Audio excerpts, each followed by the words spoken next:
Goosebumps, Series 2000, The Haunted Car, written by Arista, Chapter 11. Mitchell, what's wrong? Mom hurried into the living room, buttoning her coat. The car choked out, pointing on the driveway.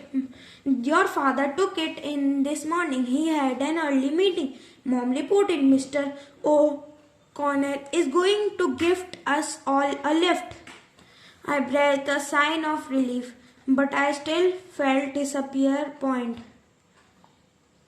After my scary dream, I wanted to see the car and make sure it was okay. And I want to ride it to school and show it off to my friends.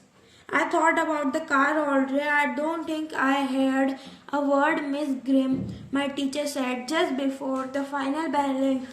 I looked up from my seat to see Miss Grimm frowning down at me. She had her arms crossed tightly in front of her and was tapping one shoe against the floor. Mitchell, can you explain that? She asked. She pointed down the paper in front of me.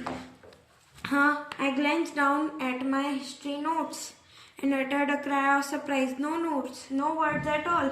Instead, I had drawn the new car. I had drawn it over and over at least 20 times without even realizing it.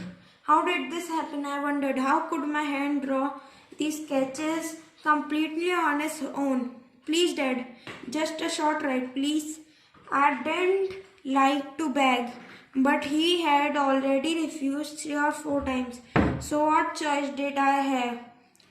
Can't we finish our dinner in peace? Mom groaned. She slammed her fork and knife onto the table.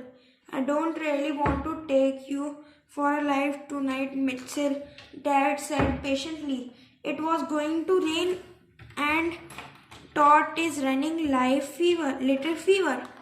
Mom added, so he can stay home. I said, I have to stay home with him.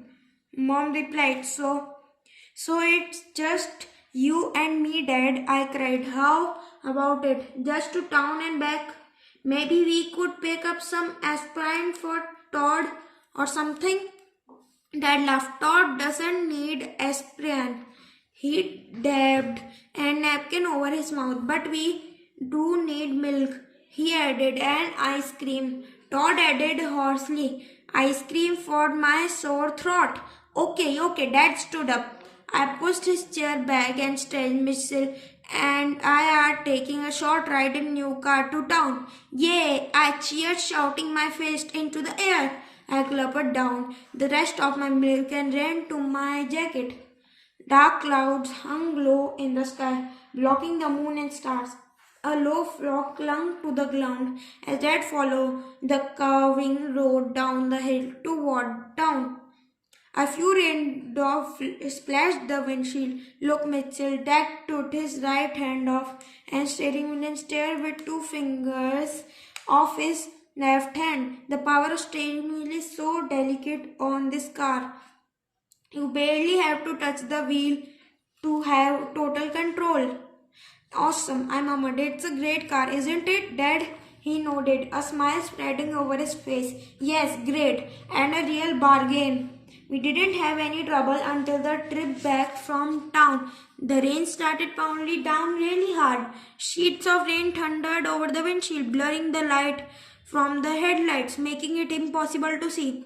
It's like driving underwater, Dad muttered, slowing the car. Leaning over the wheel, he steered with his left hand.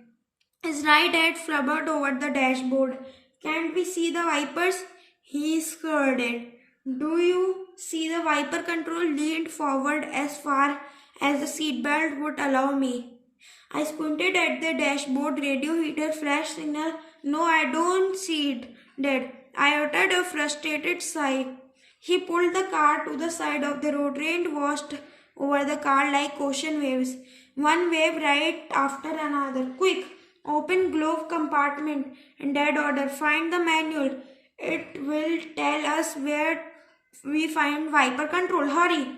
He continued to search the dashboard. Where it is? Where is stupid knob? Dad hates these things. He always loses it an emergency. I will find it, I assured him.